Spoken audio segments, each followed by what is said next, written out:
YouTube's probably gone and done their little investigation and thought, oh my God, we allowed this to be trending. Delete, he's barred from the platform for life. We don't want him on here again. See, we're taking action. It's scary, it's dark. I think these songs should be fine. Even though technically he's been banned from the platform, so GRM Daily, Mixtape Madness are going against their terms of service. Oh my God, what happened to KO? So I did a video about KO a few weeks ago talking about his case and what happened in his prison sentence. So if you guys aren't fully caught up or don't fully understand what's gone on with this story, then I'm gonna link it in the top left. I think it'll be the video. Go and check it out and then come back here. But for those of you guys that don't want to do that, I still respect you, so I'm gonna summarize it quickly. KO is a drill rapper from East London, and he was recently sentenced to life in prison with a minimum of 37 years. And that was for his involvement in a murder that took place at a 1-year-old's birthday party. The victim was Casey Booth, rest in peace to Casey. Casey wasn't the intended target. The target was actually the father of the child whose 1-year-old birthday it was. So they were prepared to ruin that child's birthday forever. But apparently he wasn't even there. He wasn't there. But a court found he was involved enough to give him this crazy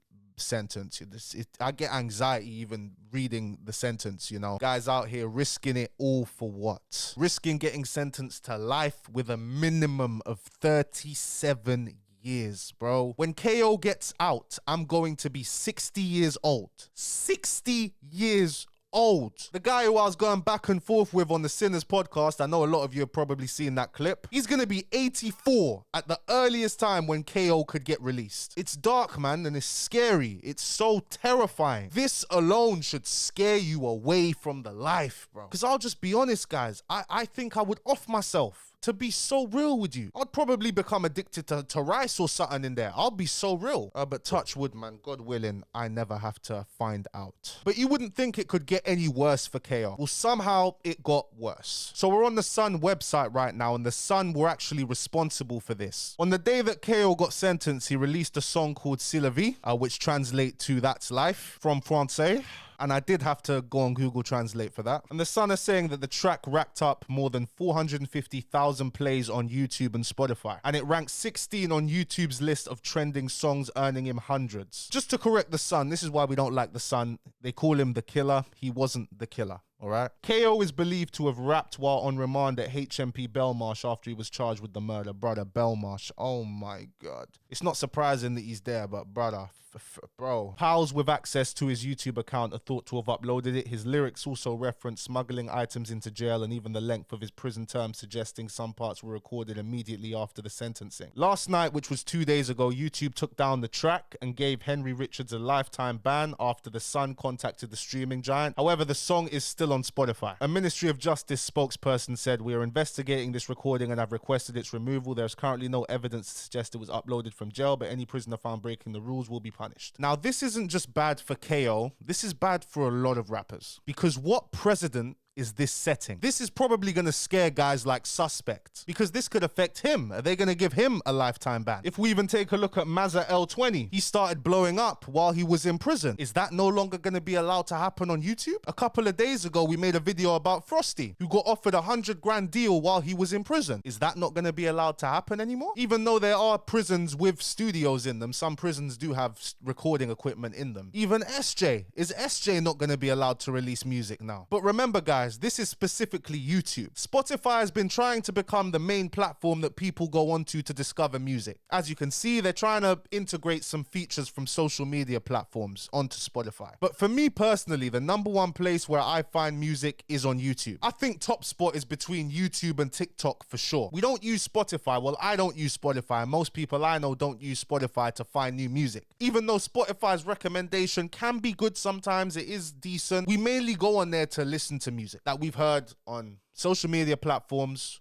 on YouTube. So getting a lifetime ban is a big deal. Now, what I think is going on here is that YouTube have done this to avoid any bad press. Now, some of you guys will remember, I remember, but I'm not sure the exact year, but there was something called the YouTube adpocalypse, where a bunch of advertisers pulled out of YouTube. They stopped advertising on YouTube. Similar thing to what's happened to Twitter. I mean, Twitter, I don't even see any adverts on Twitter, to be honest, which is not a surprise because of how wild Twitter is, you know? Like, if I saw a company advertising on Twitter, I would probably try and avoid them, because with all of the anti-black stuff that is allowed on that platform, if I see a company advertising on there, I'm going to avoid that company. But what started the YouTube apocalypse was before we had Mr. Beast, we had a guy called PewDiePie. Quite a few younger ones probably don't remember PewDiePie.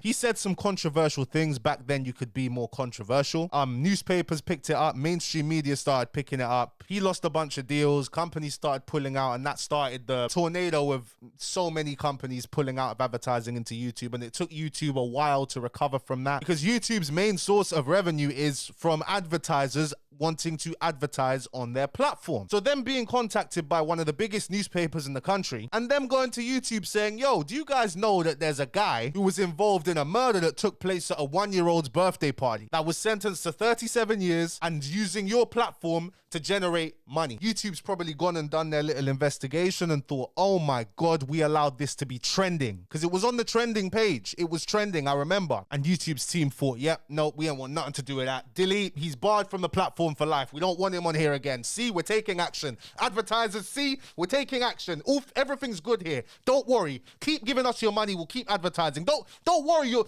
adverts are not going to be on this video. Don't worry. Just keep coming to our platform. That's YouTube's angle on this. Yo, my people, if you're enjoying the content, please be sure to give the video a like. It lets me know you're messing with the content and it helps push the video out to more people. Thank you very much. Cheers. And even though he wasn't bragging about what he did in the song, and technically he didn't break any of YouTube's terms of service, YouTube don't care. It's all about the money. Even with me doing this content thing now, I've realized very quickly that it's not even just necessarily about you following the rules on their platform. It's about how you make this platform look. What you do outside of this platform is arguably more important than what you do on it. When you're on the platform, you just have to follow the rules. But when you're off the platform, you could do something that's not even against the law. But if it looks bad, YouTube will kick you off their thing, as they are entitled to do, because it's about the money. It's about the peas, which is why I know Spotify's not going to remove the song, because all of the big 3 major labels have stakes in Spotify, and the same conglomerates that own these record labels also have a stake in Spotify. Spotify has a few adverts, but it's mainly people who are paying a subscription to use it. So Spotify can't be held to ransom. The most that I think Spotify will do is maybe not pay him out for having the song on there, which is what YouTube probably would have done instead of taking his songs down and banning him from the platform.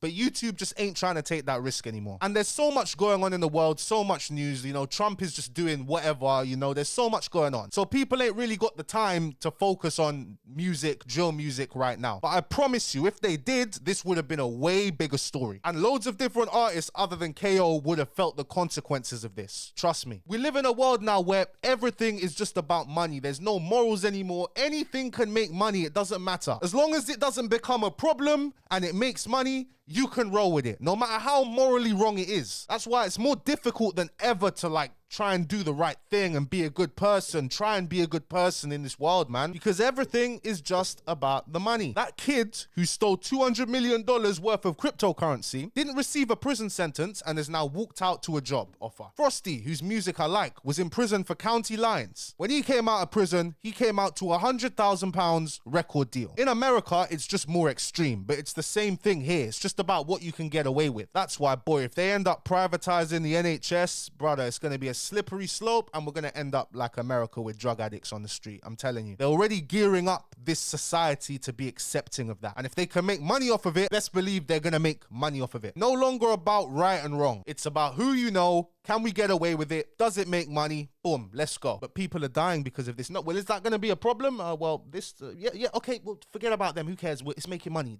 That's the world we live in today, bro. It's scary. It's dark. So my people, please just move accordingly, because this is Babylon. Bro, this is Babylon. I think we're getting closer and closer to seeing the Babylon fall, man. My uncle, who's Rasta, who lives in Ghana, he's lived in Ghana since before I was born. He's been telling me these things since I was a child. From when I was a child and I didn't understand, he's telling me, you better go learn Chinese. China's miles ahead. All these things he said to me as a child. And as I'm getting older, I'm like, uncle, I see what you were meaning. Rastas, they operate on a different level of consciousness. Makes them aware of things when nobody's aware. Anyways, I digress. Will this affect artists currently in prison who are releasing freestyles, releasing songs onto platforms? How will this affect rap music as a whole in the UK? Because KO's song wasn't even a drill song. The beat wasn't a drill beat. He wasn't talking about violence. He was talking about his mental. He was speaking his mind, which is what music is about. Which is kind of concerning, but the only reason YouTube decided to take this course of action is because of the media attention.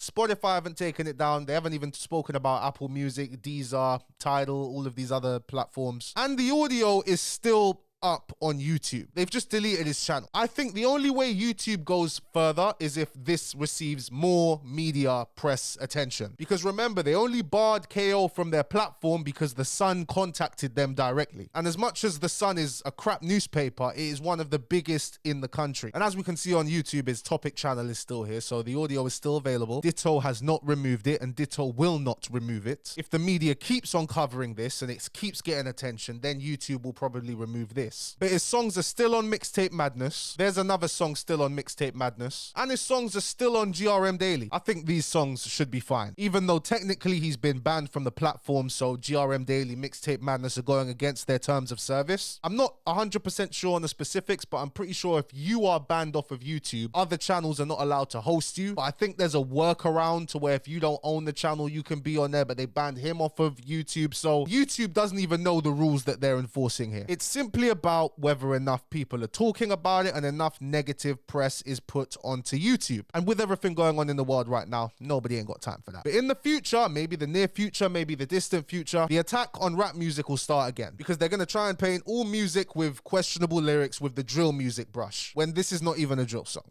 But hey, anyway guys, thank you so much for watching this video. If you did enjoy it, please be sure to give it a like, subscribe to the channel if you're new, and I'll see you guys tomorrow. God bless all of you. Peace.